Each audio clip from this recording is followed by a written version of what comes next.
தம்பி இது நம்ம வீட்டில் இருக்க டேங்க்குப்பா. இதில் நம்ம மோட்டர் போட்டு தண்ணி போட்டோம்னா தண்ணி நிறைஞ்சிச்சா இல்லைன்றதை நம்ம அடிக்கடி போய் பார்க்க வேண்டியதாக இருக்கு. இல்லைன்னா தண்ணி அதிகமாக வேஸ்டேஜ் ஆயிடுது. நம்ம இந்த பசரை வச்சு நம்ம அதில் யூஸ் பண்ணோம்னா தண்ணி நிறைஞ்சிச்சுன்னா அலாம் சவுண்டு கேட்கும். அதனால நம்ம அடிக்கடி போய் பார்க்கவும் தேவையில்ல, தண்ணி வீணாகுது.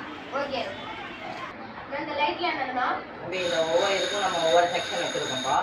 இந்த லைட் வந்து எரியும் போது நம்ம இந்த அளவுக்கு தண்ணி வந்துருக்கு அப்படின்னு கண்டுபிடிச்சிடலாம். இப்போ நான் உங்களுக்கு டெமோ காட்டுறேன்.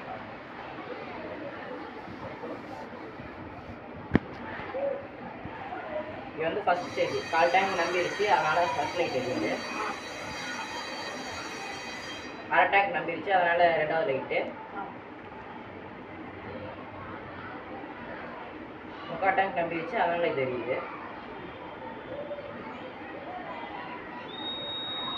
இப்போ ஃபுல் டேங்க் நம்மளா ரெட் லைட்டோட பஸ்ஸர் அடிக்குது, அதனால் நம்ம போய் மோட்டர் ஆஃப் பண்ணிக்கலாம். இதனால தண்ணி கீழே வேஸ்ட் ஆகிறதுக்கு முன்னாடியே நம்ம போய் மோட்டர் ஆஃப் பண்ணிக்கலாம்.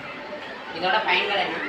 இப்போ நம்ம இந்த மிஷின் எதுக்காக கண்டுபிடிச்சிருக்கோம்னா, இப்போ நம்ம டேங்க் தண்ணி வெளில வந்துருச்சுன்னு வச்சுக்கோங்க, தண்ணி வெளில வந்துருச்சுன்னா அப்போ இந்த மிஷின் பஸ்ஸர் வந்து அடிக்கும். அப்போ தண்ணி வந்து வேஸ்ட் ஆகாது, தண்ணி சேமிக்கலாம். நம்ம எதிர்காலோட சங்கதிகளுக்கு வந்து தண்ணி இன்னும் சேகரிப்பாக இருக்கும். நம்ம வீட்டு பக்கத்தில் இருக்கிறவங்க இந்த தண்ணியெல்லாம் டிஸ்டர்ப் பார்க்கலாம்.